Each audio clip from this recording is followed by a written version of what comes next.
Hah? Setengah kopling. Digas oh. Panas.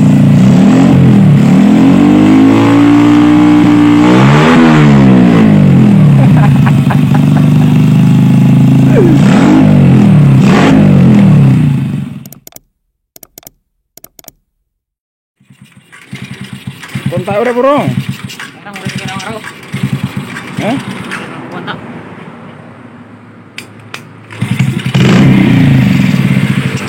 Kayak mana? Tuh Mas Bro ya. Kalau sudah panas mesinnya susah hidup. Terus digas ngop ya.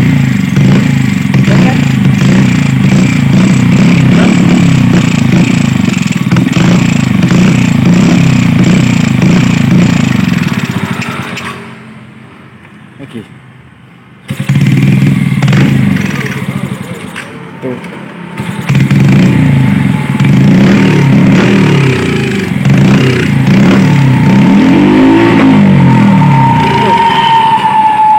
Nah, gejalanya seperti itu Mas ya. Tetapi kalau mesin dingin pertama kali hidup itu sangat normal sekali motor ya. Kira-kira apanya? Ini motor sendiri ya, jadi males ya mikir ya. Gak ada duitnya. Nggak neng duitnya Mas ya, kalau benerin motor sendiri ya. Jadi apakah di karburator, apakah di pengapian ya? Kalau menurut analisa saya sih pengapian Mas, karena kalau mesin dingin enak ya. Tapi di kompresi juga bisa Mas ya. Kalau mengalami bocor kelet juga bisa ya, motor seperti ini. Untuk CDI baru ini Mas ya, baru sekitar 1 mingguan ya, itu masih bungkus ya. Kiprok sudah digonta-ganti masih juga ya. Terus dipakai aki juga masih juga ya. Sudah dilepas kiprok ya, kita menggunakan aki. Nah jadi kalau kalian misalnya kiproknya rusak itu mudah sekali cara ngetesnya ya. Kalian tinggal cabut bagian kiprok ya, terus ditukar dengan aki dicolokkan ya. Itu kalau motor masih mau normal berarti kiproknya ya. Dan sedikit bisa jadi juga sepulnya. Jadi harus pandai-pandai beranalisa ya. Kalau ada tester itu lebih mudah sekali untuk mengeceknya ya. Jadi saya ada tip kalau mengalami kasus seperti ini ya. Jadi cara yang tepatnya biar gak ragu-ragu ya. Maksudnya ragu-ragu seperti ini. Jangan-jangan CDI karena CDI nggak asli. Terus jangan-jangan kuil, jangan-jangan sepul, jangan-jangan kiprok. Nah, jadi kita harus hilangkan kata jangan-jangan ya. Jadi kita harus pastikan ya, mencari gejala itu harus dipastikan. Itu kita harus menggunakan multi tester biar tidak ada keraguan dan kebimbangan ya. Kalau mesin berebet atau nggak mau digas atau susah hidup saat mesin panas saja ya. Kalau mesin dingin normal itu sih biasanya di pengapian Mas ya. Itu diantaranya ialah kalau nggak di CDI, di kuil dan di pulser ya. Kalau di kiprok atau di sepul itu yang saya bilang tadi, itu kalian bisa mengeceknya dengan melepas kiprok terus menggantinya dengan aki ya. Kalian colok dengan aki. Kalau masih nggak mau hidup atau berebet atau yang lain sebagainya, itu berarti bukan masalah di kiprok dan sepul ya. Jadi kita pastikan dulu kuil pertama. Jadi seperti ini ya cara pengecekannya. Untuk tahanan kuil Mas. Jadi disiapkan avometer Mas ya. Bisa yang analog, bisa yang digital. Yang penting masih sehat avometernya ya. Jangan yang sudah error. Jadi selektor ditaruh di 1K ya. Kalau ini otomatis ya. Kita taruh di ohm. Kalau yang ada setelannya itu taruh di 1K kilo ohm. Ya. Posisinya seperti ini biar kelihatan lebih jelas. Nah, ini kita ukur yang koil bagian primer dulu Mas ya. Kita cabut ini Mas ya. Ini di sini Mas. Di sini ya. Kelihatan nggak itu ya? Ini di sini ya, yang api masuk ya. Terus ini ditaruh di masa. Seperti ini ya. kalian lihat di avometernya. Nah, itu menunjukkan 1,7 ohm mas ya. Kalau untuk nilai standarnya kuil primer itu 0,32 sampai 0,48 ohm ya. Jadi yang kuil ini sudah mulai lemah. Tapi kalau primernya yang lemah itu biasanya masih aman ya motor ya. Belum terjadi berebet atau terjadi api putus-putus, itu masih normal kalau primernya yang lemah ya. Karena lemahnya itu baru 1 ohm. Masih ada harga toleransi ya. Tapi kalau sudah nggak nyambung atau sudah kelewat dari 1 ohm, misalnya sudah menginjak 2 ohm ya, itu berarti wheel sudah tidak layak pakai lagi ya. Terus yang untuk sekundernya, kalau yang untuk sekunder itu dari sini mas ya, dari ujung busi ya. Lagi azan mas ya, saya break dulu ya. Oke, itu azan sudah selesai ya, kita lanjut lagi. Tuh masih komat ya, aku pikir sudah selesai tadi bro. Sekarang kita ukur bagian sekunder ya. Yang sekunder kita ukur dulu. Jadi kesimpulannya kalau kuil kalian ukur ya untuk Yamaha Vega, itu kalau nilainya lebih dari 1 ohm ya, itu berarti kuil itu sudah tidak sempurna lagi mas ya. Jadi apinya sudah lemah, tapi tetap kuil masih bisa layak pakai, tapi kurang jos ya. Tapi kalau sudah di atas 2 ohm, itu kuil biasanya sudah berebet, nggak enak ya makanya ya. Nah sekarang kita ukur yang bagian sekunder ya. Kalau untuk yang ukur sekunder, nah di ujung busi ini ya, urut-urut kok Jeb. Di kabel yang menuju ke busi kita cepkan sini ya.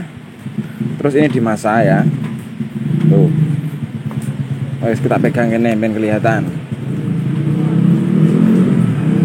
Seperti ini.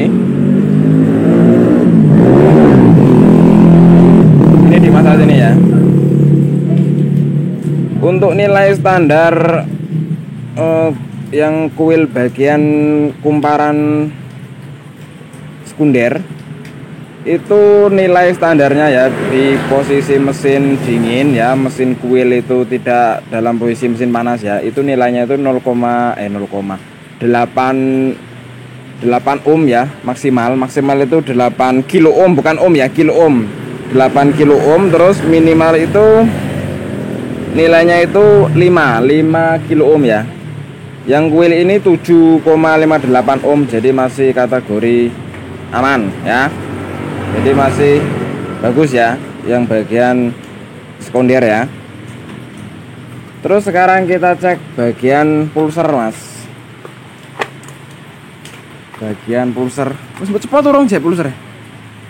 Urung. Ndene ngenteni aku ngopo. Ini kalau tetap. Kita cek dulu pulsernya mas ya. Gejala seperti itu, gejala seperti ini memang anu mas ya, kadang itu bikin pusing ya. Yang kadang-kadang ini ya sudah ganti CDI masih berebut kalau panas, nggak mau digas, nggak, susah hidup. Alah mumet, makan waktu ya, jadi nggak dapat duit, nggak cair-cair ya.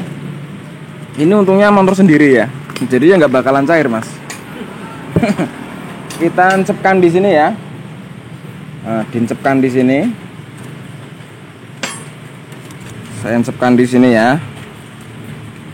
Nah, untuk si pulser Vega, Yamaha Vega ini ya, itu nilai toleransi standarnya ya. Ini asli mas ya, saya itu lihat di buku katalog mas ya, bukan KW-KW ya. Itu nilainya itu kalau masih normal, pulser ini nilai toleransinya itu 240 ohm sampai 300-an ohm ya. Nah, kita ukur yang punya motor saya ini ya. Wah, angel ngene kok gene nyekeli mas, masalahnya mas. Sih mas ya, jadi ini posisinya agak payah ya. Ini kecurigaan terakhir ya di pengapian, kalau pulsernya ini bagus ya wes mumet dah saya mas ya. Tapi yang jelas itu Untuk pengapian sudah pasti ya, sudah pasti, jadi tidak ada keraguan lagi di pengapian ya. Jadi untuk nilai pulser Vega, Yamaha Vega ya, Vega 7 liter itu nilainya 272 ya, kelihatan ya. Nah toleransinya itu sampai 200 sampai ke 300 mas ya, 300 ohm ya. Berarti ini normal mas ya. Padahal tadi sudah saya siapkan mas ya, si pulser ini. Perkiraan saya ini tadi pulser mas ya, tapi ternyata pulsernya masih bagus mas ya. Nah ada gejala yang seperti ini mas ya, yang payah mas ya. Ini pulser yang persiapan saya tadi ya. Ini nilainya sama mas ya, 293. Ini lebih tinggi lagi ya, lebih tinggi sedikit.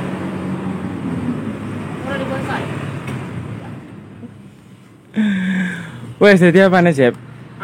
Jadi apa nih motor ini? Pengapiannya apik. Pengapiannya masih bagus semua ya. Piye, bongkar karburator apa bloknya sih? Ganti motor ya. Jadi katanya ganti motornya dulu mas ya, diganti motornya saja. Kayak Jupiter kayak penyakitan berebut kayak. Tapi sih soalnya ya. Oke, saya akan mikir dulu ya. Minta waktunya sebentar. Saya akan merokok dulu sambil ngopi ya, sambil berpikir. Aduh mas, malas ya motor dewi gini. Oke mas, jadi kami akhirnya memutuskan untuk ganti karburator dulu ya.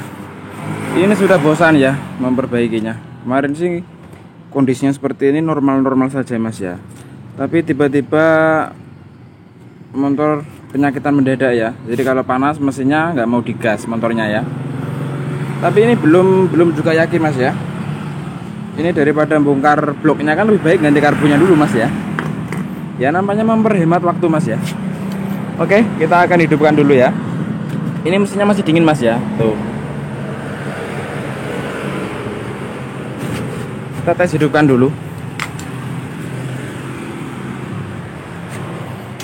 Kalau untuk ngetes CDI, kalau CDI yang biasa seperti ini ya, itu kalau lemah atau mati, mulai lemah kalau mesin panas ya, itu biasanya itu apinya memerah mas, terus dia putus-putus ya.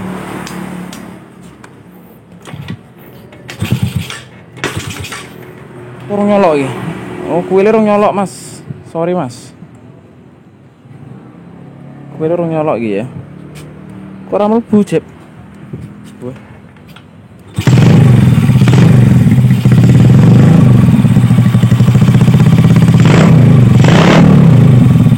Oh enak motor ya suaranya. Oke mas, kita tunggu dulu ya. Kita tunggu dulu. Kita kasih timer dulu ya. Kok ketok timer ya.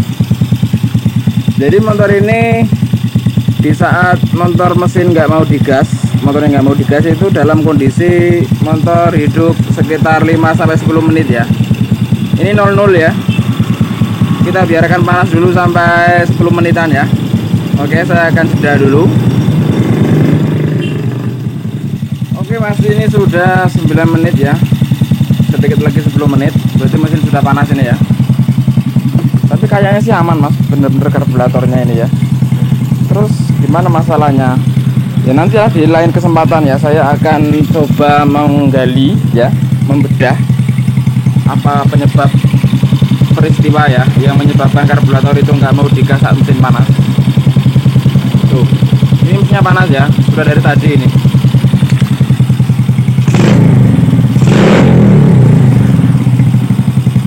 Gambarnya ngeblur ini tuh modelnya.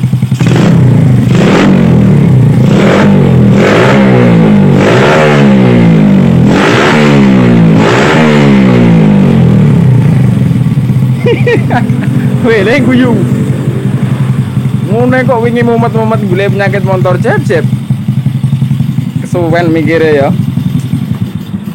Wes bro, penyakitnya wes dapat ya. Ya namanya kan problem di luar dugaan ya mas ya. Itu kan kalau karburator kan biasanya tuh harus yang berebeknya nggak mau digas dari awal ya.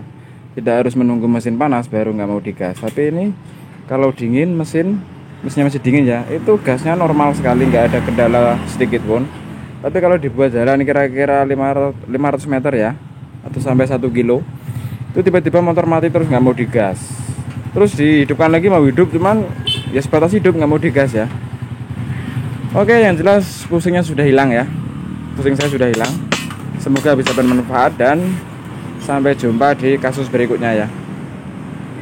Halo mas, ada mas di dalam mas, bosnya mas. Kok nggak mau direkam? Bukan makhluk astral lagi. Ngeblur kamera saya. Biasanya kan ngono ya, kalau jin-jin kena direkam ya, jadi ngeblur.